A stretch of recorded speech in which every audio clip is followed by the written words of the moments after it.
zoom it up, full screen. And I'll zoom in a little. And you don't have the coronavirus, right? No. All right, you can zoom around on my screen back and forth. So you can Okay. look out there if you want. All right. So I'm just going to sit here and listen. You got the talk to your instructors. Go. So Halliburton is a company that is hitting all-time lows with their stock. It's primarily coming from an end-of-year ROIC that has dropped by 18.5% over the past 5 years. As you can see in 2014, they started their ROIC pretty high, and by the end, they kind of pulled their ROIC back into positive numbers from the past 3 years. That has given them some of their hurting time frame. This has contributed to been contributed to from two factors: the pre-tax ROIC that has dropped by 35% over the past 5 years, in addition to a cash tax rate that has dropped by 68%. It appears to me that given the end-of-year ROIC of a drop of 18.5% has been outweighed by the pre-tax ROIC over the tax rate itself, because if the end-of-year ROIC is dropping by 18.5% over a 5-year period, and your tax rate is coming down, that means that you're paying less in taxes. Therefore, your pre-tax ROIC has to be doing much worse than your cash tax rate. On top of this, what is contributing to a pre-tax ROIC coming down would be the operating margin that has dropped by 33.7% over the past 5 years. As we saw with all three of these figures that we've seen so far, in 2014 we start out with numbers that look relatively well, and then the 2015, 2016, and 2017 numbers aren't so hot, followed by a 2018 number that comes back. I didn't have time to do macroeconomic research on this company, so I can't tell you events or things that's happened to this company that has contributed to this. However, you do see an invested capital to sales number that has risen by 2%. Not a very large number over a 5-year period. One would expect that a company who's doing well and not hitting all-time lows to have a number much greater than that. Same thing on the operating margin. Their operating margin has come down by 33.7% over 5 years. That means that they have 33.7% less of a margin to work with. That could contribute to their pre-tax ROIC. The operating margin is made up of 3 factors: gross margin, SG&A, and depreciation. Over the past 5 years, you'll note that depreciation has gone up by 3.5%. SG&A has gone up by 62%, and gross margin has come down by nearly 18%. If you combine these 3 factors, those are all negatives. Depreciation going up, your SG&A expense going significantly further up, and your gross margin coming way down. That's pretty clear as to why the operating margin has come down by so much over the past 5 years. You have less funds to work with, your depreciation has gone up, your expenses have gone up, and your margin has come down, meaning your operating margin, you have much less to work with. In the same time period, we can look at invested capital to sales. As I said, it's only barely increased over the past 5 years, which is not something that you would expect from a company that's growing. Like I mentioned, Halliburton is hitting yearly lows today, I think, or yesterday, just hit 52-week low. The operating working capital to sales has gone down by 12%, so they're not putting in as much capital to fund the business's operations with. And same thing with PP&E to sales. The capital expenditures has come down by 2%. In the meantime, depreciation has gone up by 3.5%. Over 5 years, the company has not invested enough into their property, plant, and equipment as much as depreciation has gone up, and that's definitely giving them some downside there. And same thing on intangibles to sales. I'm guessing because we've seen in most of these metrics that the 2015, 2016, and 2017 numbers have been a little bit more normal than the 2014 and 2018 numbers, that they purchased a company in there and gained a lot of goodwill for it to jump by 66% over a 5-year period. There had to have been a lot of goodwill coming in somewhere in there. So my guess is they're either taking a short-term hit on an acquisition they made, or the company is just not doing well with their expenses, their margins, and that kind of thing, and getting all those numbers in sync. All right, good job, thank you. And before we give him any coaching and feedback, as I said, what he did is hard. Going in cold, giving him numbers, particularly there for the first time, I applaud him for what he's willing to do. So thank you for doing that. Write down your score. Or at least have a number before he gives us feedback. 0 to 2.5. You go first. How do you do? I would give it pretty close to 2.5. Can't think of the exact number, but I think he did really great at not only explaining the first level drivers and why that would hurt the end of year ROIC, but he also went into detail about how operating margin was affected. Even though all the percentages aren't negative, he was able to understand that those were all negative things for the company. Yeah, overall he was pretty thorough in his explanation, even offered some reasons he thinks that they might be performing Okay. more. How do you think he did? Wait, did you say that was 5? Two and a half or 5, doesn't matter. Oh, okay. That makes more sense. I said like 4 or 4.5 out of 5. Okay. So, Where did you have some challenges? I thought like towards, because I was really looking out for like explaining like the 2015 to 2017 areas, which you did a really good job with like towards the end, and you're really well spoken, used a lot of numbers, so that was good.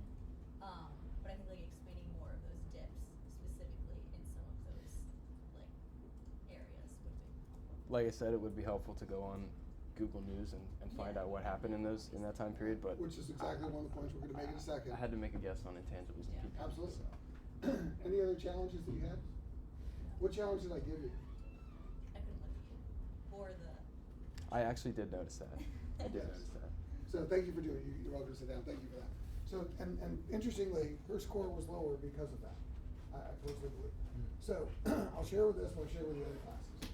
So one of my guilty pleasure TV shows to watch is a TV show called The Voice. Right? For some reason, I really like The Voice. Right? So Monday, Tuesday nights, I'm watching The Voice. That and This Is Us, because I have to cry every week. But in any event, but the reason why I like The Voice, beyond this more happy show than American Idol ever was, is that I actually think at the early stages it's actually more a fair show. And the idea is it's a singing competition, but the coaches / judges don't actually look at the singer, and they literally just have to judge it based purely on how well somebody sings. And I actually think that is a great equalizer as opposed to kind of seeing somebody. But here's the point. I want you to almost think about your PowerPoint presentations in a similar fashion. Now, he actually did a better job than the people did in the first 2 sections, because the first thing the people did in the first 2 sections was like, as you can see, and you can point, and they do this, and if you're just listening, you have no idea what they're talking about. And even when you start talking about, well, it's going up between this year and that year, because you're not using numbers, and you're not giving them the actual context of the walkthrough, what's happening is, in your mind, okay, you're making all the connections and you're pointing out the numbers because you're seeing how the pieces of the puzzle work together. But the person in the audience isn't following everything that's going on in your mind. It's only what you say. And so therefore you're wondering like, yeah, I did a really good job. And then Mr. Perfetti gave me a 3 out of 5. Why did he? It's because I'm sitting there like she was sitting there. I'm not really, because I'm seeing the numbers cold. You've taken the time to do this. You're connecting all the dots to yourself, but you got to do it for the audience as well, right? So if you really want to get better at this, I'm just saying when you guys start practicing for next Wednesday, get one of your teammates to not look at the numbers and give you feedback, right? Because that is a better skill to have. So technically, he actually did a really good job of technically going through the numbers. But I want you guys to do, if you're going to be good at analysts, to do a little bit more and connect the dots. Connect the dots to the numbers, make sure you're talking about what's happening in between, and then think about the types of questions that I'm likely to ask, because you should be thinking about the same types of questions yourself. So let's go to each of those. What do I mean by what I just said? So I want to give you contextual feedback about how I would look at this slightly differently. So if I were doing this, what I would start to say is, okay, when we look at Halliburton, their end of year ROIC over 5 years in 2014 went from 16.6 to 13.5, right? It had nothing to do with the tax rate, because one of the drivers' tax rate went from 27 to 8.7 over that 5-year period of time, which should have helped the ROIC. So all of that decline in ROIC was based on the underlying pre-tax operations. The pre-tax ROIC went from 22.8 to 14.8. There's 2 drivers of pre-tax ROIC. The first one is the operating margin, which went from 15.5% in 2014 to 10% in 2018. Well, the productivity, the invested capital, stayed at about 68 cents per dollar in 2014 versus 69 cents. So it's really clear that the reason why the pre-tax ROIC went down over 5 years is because of the drop in the operating margin. Notice the difference, okay? Because what I'm doing is not just doing the clinical reading of the numbers. I'm helping you understand why things are changing, put it into context. Because things on the right explain things on the left. That's the whole point of the drivers, right? And what I'm telling you is, if you kind of know the tree and you heard what I said, you can follow my story a little bit easier than somebody who just comes here and says, okay, well, the pre-tax operating ROIC in 2014 was 22.8. The pre-tax ROIC in 2018 was 14.8. That was a 35% decline. And the cash tax rate in 2014 was 27.1. The cash tax rate in 2018 was 8.7. That was a 68% decline. Now let's talk about the operating margin. We're just reading numbers, right? And I'm just going to tell you that when you wonder why, whether it's in your EIC grade or in your upcoming grade, you didn't get your 5 and you got the 3.5, you're pissed off at your team, because that's the difference in what you did. It's really clear to me that some of you did the work and you knew the company. And it's really clear to me that some of you didn't give a damn. You said, I'll just go up here and wing it because I'll just read the numbers and get the credit. And you don't get the credit you do. You're pissed off and you didn't get the grade because I know that you're reading it. It's obvious you're reading it. And you obviously know what the hell's going on. So that's how you do better in this class and better in the real world. So let's talk about the questions, because the other thing is what's going on in the middle. Okay, can't just talk about the beginning and the end. So what are some of the things in the middle that are jumping out at you that we should be talking about for Halliburton? What are the things that look a little cuckoo, look a little crazy, look a little out of the ordinary? Remember Sesame Street? One of these things is not like the other. Those are the types of things the questions are going to probably come out on. And those are the things I'd want you to point out when you look at the numbers. What did you notice? The 2017 cash rate. All right, the cash tax rate, 166%. Okay, even Bernie Sanders doesn't want people to pay 166%. So something weird is going on with their tax rate when it goes from 27 to 29 to 24 to 166 and then back to 8. Okay, so you can think that if I got 6 teams that are presenting, I'm probably going to ask one of them, why is the tax rate so crazy in that year? You should have an answer for it, right? So, by the way, this is related. What else is happening that's a little crazy that might want to think about in the middle years in some of the other numbers? What else did you notice? Also noticed in 2015 and 2016 their operating margin was negative. Not just negative. Operating margin, 15, 0, negative 43, 7, 10. I'd be willing to bet the negative 43% operating margin has something to do with what happened to their tax rate. Just a guess, but there's probably a linkage there, right? And that's the point. Like I'm talking about Halliburton, it's not just the fact that their margin went down by 33% over 5 years. It was like a giant pothole in the middle. They had a giant loss in 2016. And that's not just a small loss. They lost 43 cents per dollar. Now, one of the other things that's probably connected to this should also jump out you on the income statement. What's the other kind of weird number that might be jumping out here that's related to this?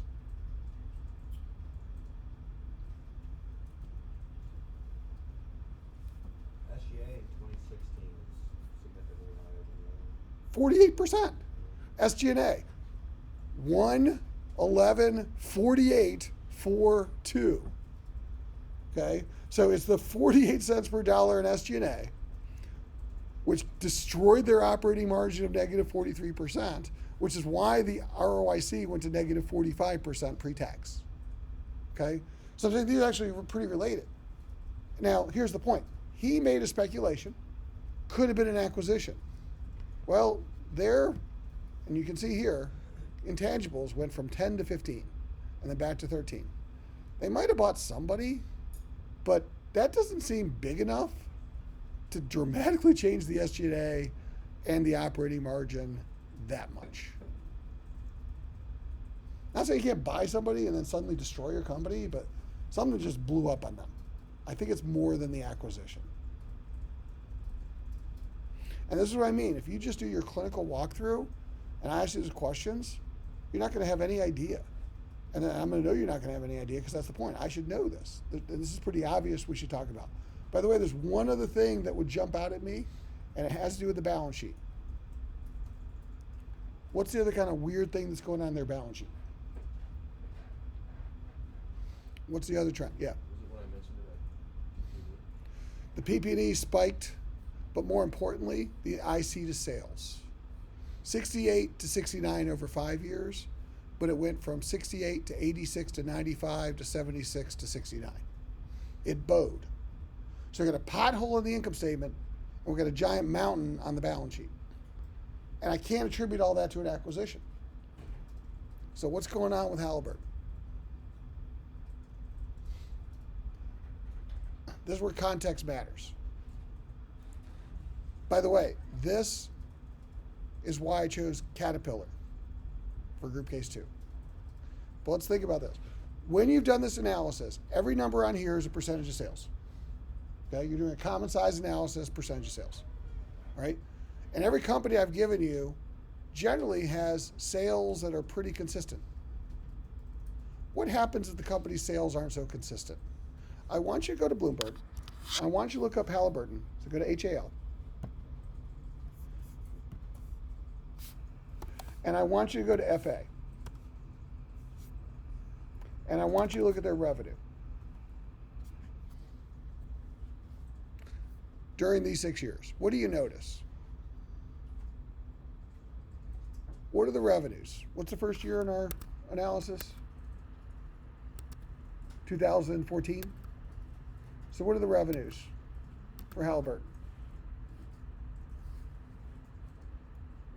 33, 24, 16, 21, 24. Why does that matter?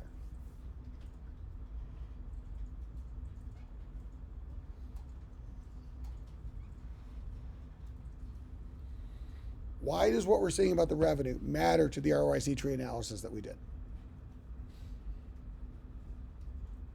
Yeah. How does it affect the percentages?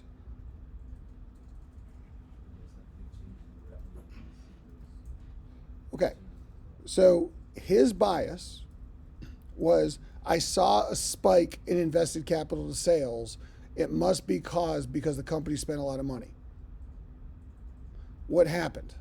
What's actually happening with Halliburton? Why is the IC to sales ratio getting worse?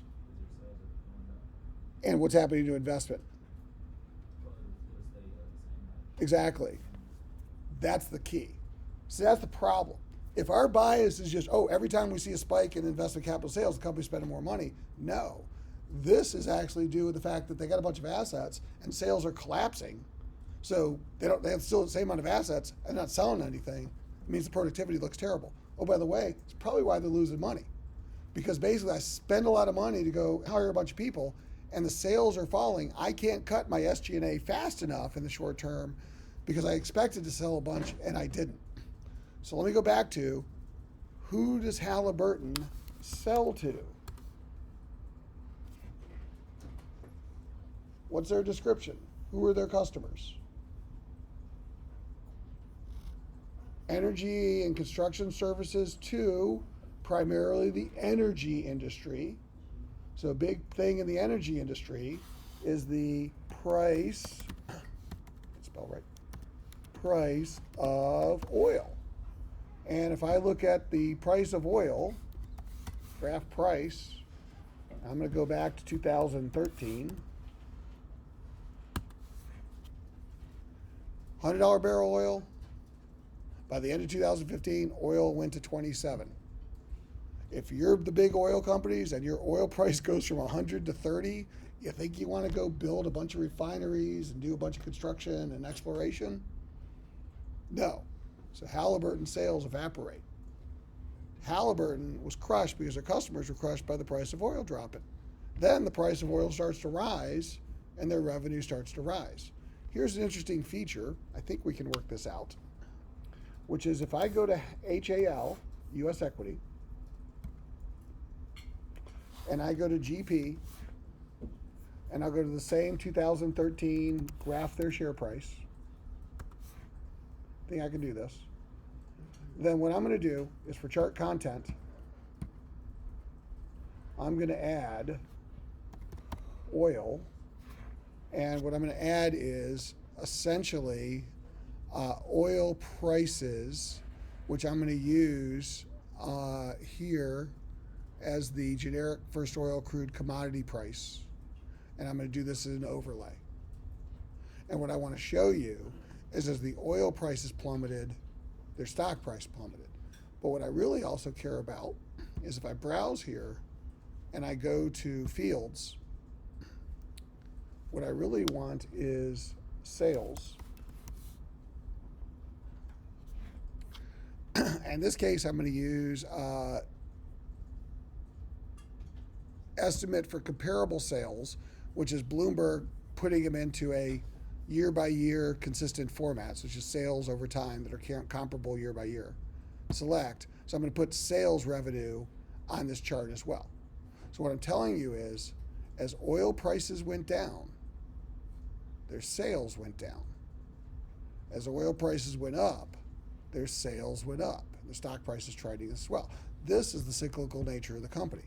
And this is the important context to understand what's going on here. Because it was the drop in sales as oil prices went down.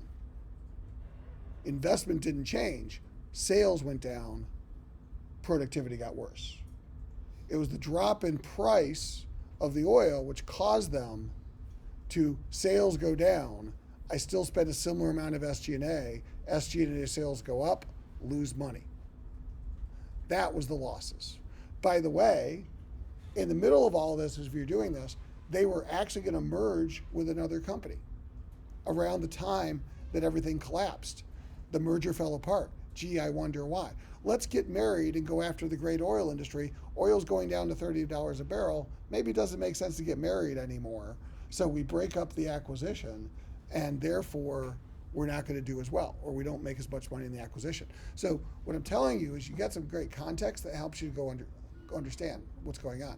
In a last class, somebody asked an interesting question. He said, well, Professor Perfetti, then, should we just do the nominal amounts rather than percentage of sales?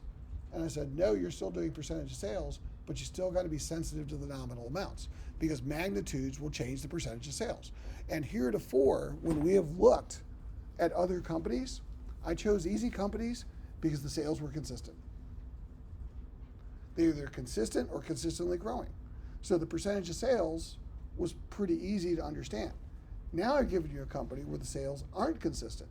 And so the percentage of sales are changing, not because the investments are changing, because the revenue is changing. All right?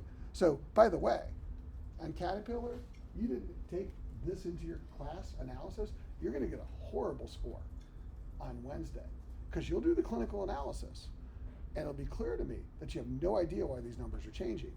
You're not going to talk about what's happening in the middle and why it's changing. And when I ask you the question about this, you're going to speculate on things that are completely wrong. That's what I mean by understanding the context by your business. And it should be pretty obvious. If across 6 teams, I already told you what I'm going to ask questions about. It's the same things that the people in this class just pointed out because I'm looking at the same thing you are. I'm not going to ask you why their gross margin went from 18 to 14 to 18. I'm going to ask why SG&A went from 11 to 48 to 4. Right? By the way, if their gross margin was 18, 18, 14, 18, 18, then I might ask you why. There's an outlier. But that's the point. Like, I'm going to not nitpick out every number, but flip yourself around. If I'm the client and you're presenting it to me, I want to understand why those big anomalies are occurring, and that's probably where my focus and attention is going to be. Questions about what you need to do on Wednesday? Yes, sir. Well, I just have a question about that cash tax rate. Yep. Like, why did it jump up to 165%? Is that like because of the M&A that they tried to do? Could be because of the M&A. Could be because of their losses. Because essentially you got to deal with 2 things. 1, deferred taxes and when the deferred taxes have to get paid. And then 2, you got carrybacks and carry forwards. So unfortunately, that could cause, when you go from wins to losses to big investments to not investments, that could kind of screw up your tax rate. because it's taxes relative to the actual pre-tax income. And the taxes paid, like I said, can move around. So again, you got a company that consistently makes money over time, like Costco, the tax rate hardly ever changes. You got a company that goes from big losses to big gains, is making giant capital investments with makers depreciation, you can start to see changes in the tax rate. And that's probably what's going on here. I'm not enough a tax expert to answer this, but you do a little bit of reading on this. Matter of fact, if I were you, I would go to either the BRC or I'd go to the EVT. I'd look at the conference call that they had at the beginning of 2016, because you know the analysts are going to be talking to them about what the hell just went on last year, and the company management's going to be explaining it. So as I said, I don't expect you to figure all this stuff out. And that would have been excellent. And by the way, what I'd love you to do for the end of the semester, I don't expect you to do all of this for Wednesday, but nonetheless, I don't just expect you to read me a bunch of numbers. Spend 5 minutes. Let's look at some CFI numbers for this company. Let's go to the other statement, CFI. CFI for Halliburton. Then we'll talk through it.